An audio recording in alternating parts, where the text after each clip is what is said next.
Дилемма заключенного – фундаментальная проблема в теории игр, согласно которой рациональные игроки не всегда будут сотрудничать друг с другом, даже если это в их интересах. Предполагается, что игрок, заключенный, максимизирует свой собственный выигрыш, не заботясь о выгоде других. Суть проблемы была сформулирована Мирилом Фладом и Мелвином Трэшером в 1950 году. Название дилемме дал математик Альберт Такер. В дилемме заключенного предательство строго доминирует над сотрудничеством, поэтому единственное возможное равновесие – предательство обоих участников. Проще говоря, каким бы ни было поведение другого игрока, каждый выиграет больше, если предаст. Поскольку в любой ситуации предать выгоднее, чем сотрудничать, все рациональные игроки выберут предательство. Ведя себя по отдельности рационально, вместе участники приходят к нерациональному решению. Если оба предадут, они получат в сумме меньший выигрыш, чем если бы сотрудничали. В этом и заключается дилемма. В повторяющейся дилемме заключенного игра происходит периодически, и каждый игрок может наказать другого за несотрудничество ранее. В такой игре сотрудничество может стать равновесием, а стимул предать может перевешиваться угрозой наказания. Во всех судебных системах кара за бандитизм, совершение преступлений в составе организованной группы, намного жестче, чем за те же преступления, совершенные в одиночку. Отсюда название «дилемма бандита».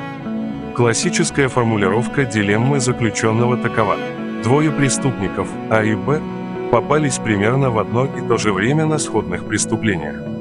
Есть основания полагать, что они действовали по сговору, и полиция, изолировав их друг от друга, предлагает им одну и ту же сделку.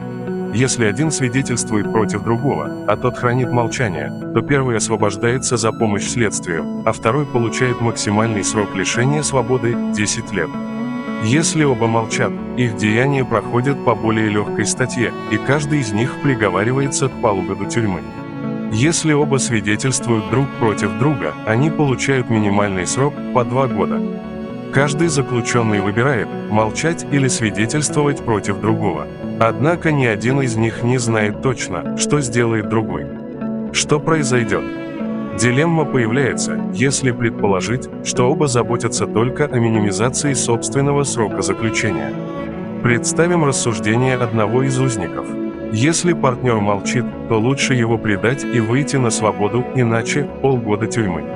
Если партнер свидетельствует, то лучше тоже свидетельствовать против него, чтобы получить 2 года, иначе 10 лет тюрьмы. Стратегия «свидетельствовать» строго доминирует над стратегией «молчать». Аналогично другой узник приходит к тому же выводу. С точки зрения группы этих двух узников лучше всего сотрудничать друг с другом, хранить молчание и получить по полгода, так как это уменьшит суммарный срок заключения. Любое другое решение будет менее выгодным.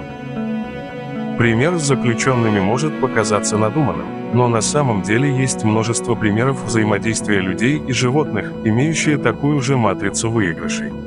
Поэтому дилемма заключенного интересна социальным наукам, таким как экономика, политология и социология, а также разделам биологии, этологии и эволюционной биологии. Многие природные процессы были обобщены в модели, в которых живые существа участвуют в бесконечных играх типа дилеммы заключенного. Такая широкая применимость дилеммы придает этой игре значительную важность. В книге «Эволюция кооперации» 1984 года Роберт Аксельрод исследовал расширение сценария дилеммы, которое он назвал «повторяющаяся дилемма заключенного». В ней участники делают выбор снова раз за разом и помнят предыдущие результаты. Аксельрод пригласил академических коллег со всего мира, чтобы разработать компьютерные стратегии, чтобы соревноваться в чемпионате по повторяющейся дилемме заключенного.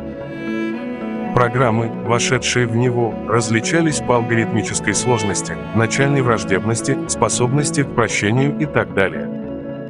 Аксельрод открыл, что если игра повторялась долго среди множества игроков, каждый с разными стратегиями, жадные стратегии давали плохие результаты в долгосрочном периоде, тогда как более альтруистические стратегии работали лучше с точки зрения собственного интереса. Он использовал это, чтобы показать возможный механизм эволюции альтруистического поведения из механизмов, которые изначально чисто эгоистические, через естественный отбор. Лучшей детерминистской стратегией оказалась «Око за око», которую разработал и выставил на чемпионат Анатолий Рапопорт. Она была простейшей из всех участвовавших программ, состояла всего из 4 строк кода на языке Basic. Стратегия проста – сотрудничать на первой итерации игры, после этого игрок делает то же самое, что делал оппонент на предыдущем шаге. Чуть лучше работает стратегия «Око за око» с прощением.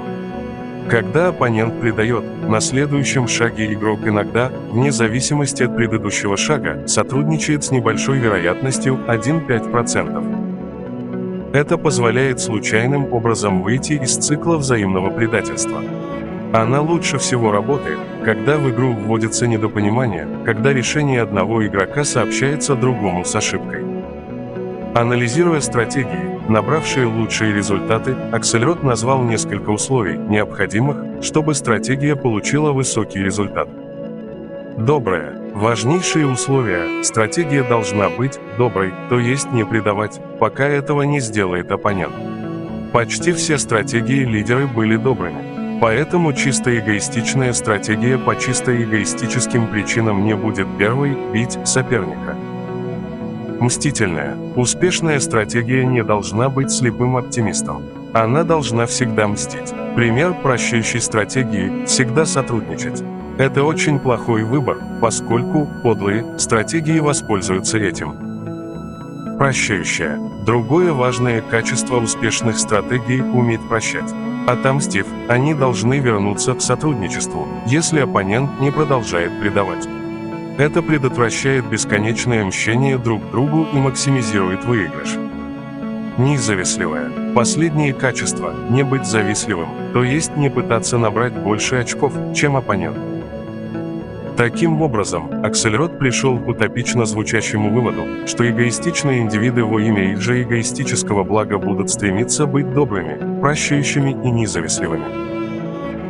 Данные стратегии вполне применимы и в жизни. Если каждый будет соблюдать вышеупомянутые тактики, то это исключит изначальную агрессию, каждый не будет предавать первым и не даст повода предать остальным, так как после этого последует взаимное предательство. В случае взаимного предательства проиграют оба участника.